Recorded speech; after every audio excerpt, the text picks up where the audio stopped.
In an apartment building in Tokyo, Akira is running from a horde of vicious flesh-eating zombies. However, Akira is more worried about getting to the office in time rather than scared for his life. This all started a year ago with Akira's first job. When Akira joins an advertising company, he's still full of dreams and enthusiasm. His colleagues greet him warmly and even throw him a little welcome dinner at a restaurant, and Akira immediately gets a crush on his senior colleague Otori, making him think that this might be the best workplace ever. However, his illusion gets shattered quickly when on the very first day he must pull 2 all-nighters in a row and return home almost as a living corpse. From then on, Akira's situation only gets worse every day. His exploitative boss Kasugi wrings the ever-living life out of him with his insane workload, and soon the office becomes Akira's home because he doesn't leave most of the time. Since he needs the money, he can't even think of quitting, and Akira slowly becomes a working zombie that loses his free will under the toxic environment of his workplace. Only his crush Otori treats him with kindness, but when Akira shares his admiration for her work ethic and the fact that she seems to be doing what she loves, Otori says that isn't the case for her either, and that what they really want to do just falls to the wayside.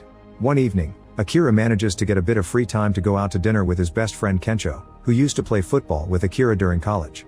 Kensho thinks Akira should quit and calls him a corporate dog. In return, Akira reminds Kensho of how they lost the big games in college because of him. An argument ensues and the friends part in bad terms. Eventually, Akira falls into a deep depression and his apartment becomes a trashy mess. Sometimes when he's at the train station, he considers ending things for himself. A year after Akira started working in the office, he finds his neighbor on the ground outside. However, when the man turns around, Akira realizes the guy has become a zombie and he's in the process of eating another neighbor. Terrified, Akira begins running upstairs as more and more zombies show up to chase after him, sometimes coming out from the other apartments. Worrying about being late, Akira makes it all the way to the roof and jumps over a fence to leave the zombies on the other side. While a plane on fire flies by to crash in the distance, Akira watches the chaos that has taken over the city and realizes something: he doesn't have to go to work. This causes him so much happiness that he does a little dance, wondering what to do with his new free time. At that moment he remembers Otori and sends her a message to check if she's okay. In return, she sends him her location asking him to come over. Then Akira leaves the building by climbing down a pipe. Through an open window, he sees a pregnant woman and her husband, and he promises to come back with food for them before he continues climbing down. Using his bicycle, Akira manages to go fast down the road, dodging every zombie that tries to get him. Moments later, he makes it to Otori's apartment and finds her so terrified that she clings to him. At that moment, Otori reveals she's been having an affair with the company director, who is there right now, and he's already become a zombie. The director immediately attacks, but Otori can't move because her leg is wounded, so Akira begins fighting the zombie. After some struggle, Akira uses his football training to tackle the director, throwing him against the furniture. Otori takes this chance to hit the zombie until he dies while yelling at him for not leaving his wife like he had promised. Suddenly Otori falls to the floor, and after a short seizure, her body transforms into a zombie too. She tries to attack Akira, but he doesn't hesitate to push her away before she can bite. Then Akira confesses his feelings for her before running away, closing the door behind him to stop her from following him. In the evening, Akira returns to his building with lots of supplies, but when he stops by the neighbor's place, he finds it empty and covered in blood. He returns to his apartment in tears, but as he grieves for his neighbors, he remembers Otori telling him that what they really want to do always falls to the wayside. Akira realizes he may die soon and that he doesn't want to go without having done what he really wants, so he grabs a notebook and starts a list titled 100 Things to Do Before Becoming a Zombie. The first one is telling someone he loves them, and he already crosses it off the list. The next morning, Akira wakes up with lots of energy and begins working on the list. First he cleans his apartment, then he goes to the supermarket to get all the expensive things he never got to buy before. There are a few zombies here, but he escapes from them by riding the trolley. Next he dyes his hair, but after trying a few different colors, he decides to stick to his natural black. He also paints his portrait on the side of a building and finds a bike that he drives through the city at full speed. In the evening, he lights a bunch of fireworks next to the Tokyo Tower to celebrate his new life. Days pass as Akira continues to come up with things for the list. On the 5th day, he has a barbecue on the roof of his building while ignoring the zombies on the other side of the fence. When he's about to have his steak, he realizes he ran out of spices, so he goes to the supermarket to grab some. Suddenly he hears a noise and a person with a helmet shows up to start beating him up, only stopping when Akira points out he isn't a zombie. Then the person takes off the helmet and Akira is shocked to see a beautiful woman named Shizuka. While they're chatting, they suddenly hear a man asking for help outside. Akira rushes out to throw things at the zombie chasing the man, but it's not effective. The zombie enters the market and Shizuka begins fighting him, showing off amazing skills. When a second zombie comes, she just keeps him away by throwing a little alarm device, revealing that the zombies are attracted to sound. Akira is impressed and invites Shizuka to stay with him, but she turns him down, explaining that Akira's need to save people will only attract danger.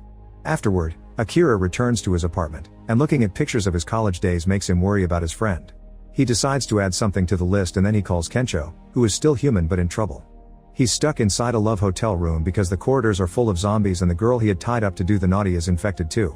Akira promises to rescue him, and after putting off his old football uniform, he leaves on his bike, dodging all the zombies on the streets at great speed. Some zombies tried to hold onto the back wheel, but Akira loses them with a sharp turn. Meanwhile, Kencho tries to leave the room, only for a zombie horde to immediately come after him.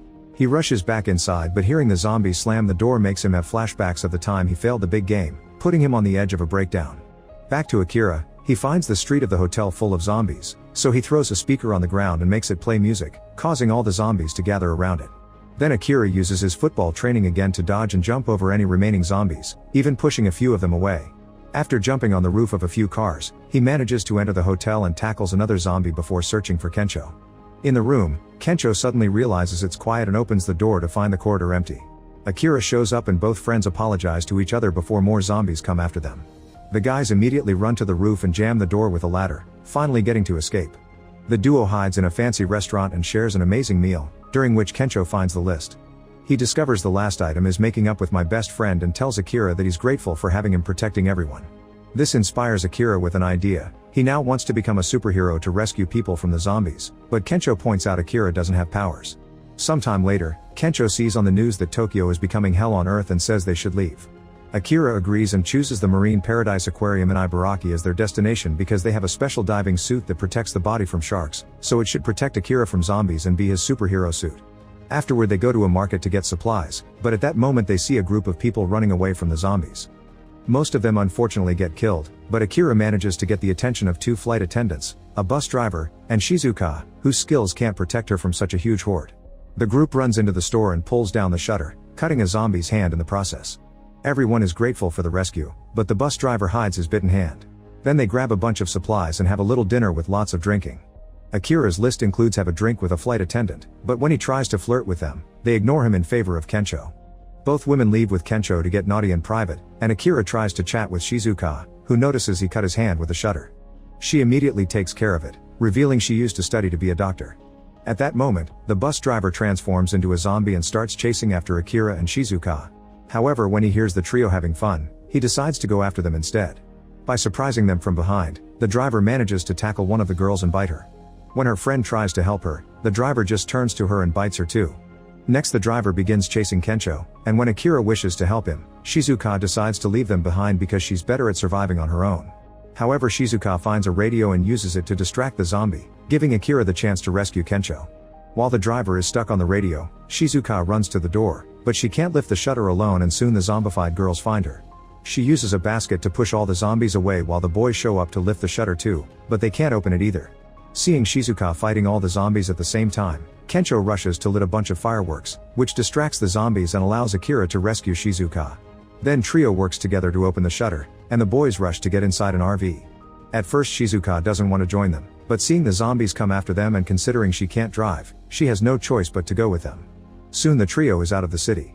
Their destination is the aquarium, but they still stop often to do all kinds of things like freeing dogs from their leashes, gathering supplies, and Kencho even dyes his hair. Akira asks to do things from his list like sup yoga, which ends with Kencho falling into the water. They also go paragliding, cook on a campfire, and lit more fireworks. When they come across a hotel with hot springs, they ignore the zombies and spend the night there. They enjoy the warm water, the hot sake, and a wonderful view of the sky filled with fireflies. The next day, the trio finally makes it to the aquarium, but the RV suddenly goes off the road and crashes, causing Akira to lose consciousness. It's then revealed that the road is covered with spiked trips. Moments later, Akira wakes up to a voice yelling his name, and he's shocked to discover his old boss Kasugi is there. It turns out all the survivors from Tokyo are hiding here, including Akira's neighbor couple. They've formed a community and now work together to survive inside the aquarium, which has become their fortress. The survivors are divided into teams to take care of the different chores, and Kasugi is the leader of the community that keeps everyone on their toes. They also have a few trucks that sometimes leave for the city to gather supplies, and to stop other people from robbing the vehicles. Akira is surprised to see they use zombies. There's a bunch of them outside locked behind fences, and when they need them to move, a guard uses a megaphone to get their attention. Kencho and Shizuka are already helping with the work, and Kasugi asks Akira to join them too. Akira hesitates because he wants to finish his bucket list, but Kasugi makes him stay by pointing out this is safer for his friends. Later over dinner, Kensho is furious to notice that Kasugi and his close buddies eat luxuriously while all the other survivors only get controlled rations. To make matters worse, the boss's group treats Akira like a servant. Kensho wants to fight them, but the husband stops him because misconduct can get the whole team kicked out. Then Kensho and Shizuka share their food with the pregnant woman so the baby can be healthy. To thank them, the husband shows Kensho and Shizuka a way to sneak out to reach the parking lot. Kensho checks on the RV, but the tires are ruined. Akira continues to work hard, but he soon feels like he's being a zombie slave again. Meanwhile in the city, a truck driver is distracted while having a smoke and doesn't see a zombie getting inside the truck with the supplies. Later the truck returns to the aquarium and as soon as the driver opens the door, the zombie jumps out and bites him. The guard tries to run away and with the door open, a horde of zombies begins making its way inside. Chaos soon takes over the aquarium as people run like crazy and the zombies begin biting every survivor they can put their hands on. Soon some of the zombies reach the shark exhibition and fall into the water where they all become shark food. In the meantime, Kensho and Shizuka show Akira that they've fixed the RV and stolen some supplies, so they can leave. However, Akira points out that this place is safer and decides to stay. While Akira goes back inside, Shizuka finds the bucket list and after seeing all the activities they've done together, she notices that becoming a superhero hasn't been crossed out yet. Inside the aquarium, Kasugi is yelling at everyone because he's noticed there are people missing and work needs to be done. Suddenly Kensho pulls him back and Shizuka cuts in to talk to Akira, pointing out that living like this isn't really living, they're just zombies without the bite. She also shows Akira his bucket list, causing him to remember how much he had hated working for Kasugi and how much he had loved having fun in the middle of the apocalypse. Suddenly Kasugi steals the list and throws it on the ground to step on it, which finally makes Akira react. He pushes Kasugi to the ground and retrieves the list before announcing that he quits. At that moment, zombies finally reach this area too and chaos ensues. Kasugi pushes his buddies off before running away, but Akira tries to guide people out with the help of his friends. They run through the corridor and lock the door behind them before making their way into the shark exhibition room, where they find Kasugi. A furious Kensho grabs him and calls him out for abandoning his people, only to be interrupted by a shark jumping out of the water and landing next to him. People panic but Shizuka tells them not to worry, since sharks can't move on land. However, the shark suddenly releases all the legs of the zombies it ate, allowing him to walk on the floor. The group runs back to the corridor, only for the shark to block the way by smashing through the wall. Everyone begins running again and Kasugi decides to hide while Akira finds a door and takes everyone inside for safety before locking the door. While the shark bangs on the door, Kasugi tries to sneak out, but he makes a noise and gets the attention of the beast. At the same time, Akira realizes Kasugi is missing and says he wants to help him, causing Kensho to point out that Kasugi deserves what he gets. However, Akira doesn't want anyone to die under his watch. Since he can't stop him, Kensho helps his friend instead by revealing that there's a special diving suit in the room. Meanwhile, Kasugi is running down the corridor and trips. When the shark is about to get him, Akira shows up in his new superhero costume and kicks the shark, only for the beast to jump on him to attack. Akira holds onto the shark's mouth but instead of helping him, Kasugi runs away. Luckily Kensho shows up in a forklift, so Akira gets out of the way to give him space. Kensho drives the forklift right into the shark, but after some struggle, he realizes it's not making any damage and decides to run away. When Akira reaches the shark exhibition, he finds Kasugi surrounded by zombies and immediately jumps in to fight them. He manages to defeat a few, but there are too many and soon he's surrounded. The zombies begin biting him and although they can't break the special suit, it's still painful for Akira. In the corridor, Kensho is running from the shark, and when he sees the hole in the wall, he decides to jump through it to enter the exhibition. The shark tries to follow him, but it's too big and gets stuck in the hole. Suddenly some music starts playing. It's Shizuka, who has brought 2 megaphones to distract the zombies.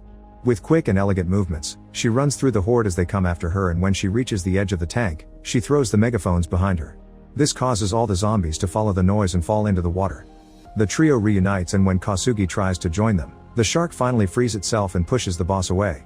Akira rushes to check on him and the shark tries to attack, but Akira uses a piece of pipe to keep its mouth stuck. However, the shark is stronger than the pipe and closes its mouth anyway, capturing Akira's hand. As the shark begins whipping Akira around, Shizuka rushes to grab a flashlight to get its batteries, explaining that sharks have an ultra-sensitive tool for detecting their prey in their heads and that a jolt of electricity could kill it. After Shizuka connects the batteries with tape, Kensho grabs them and remembers the football pass he failed in college, concentrating to do better this time. The batteries are thrown with all of Kensho's strength and land safely on Akira's hands right before the shark turns to Kensho and hits him hard. Furious, Akira holds the batteries in his fist and jumps to punch the shark right on the nose, sending a jolt through its body that effectively kills him. Afterward, Akira and Shizuka rush to check on Kensho, who turns out to be just fine.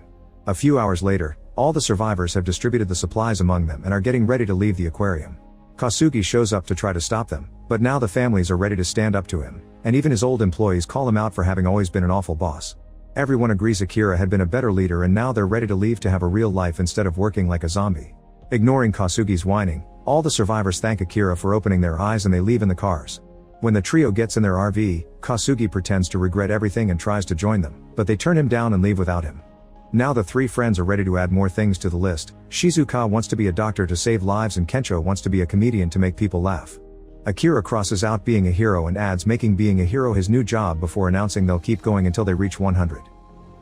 Make sure to subscribe and turn on notifications so you can watch more videos like this. Thanks for watching.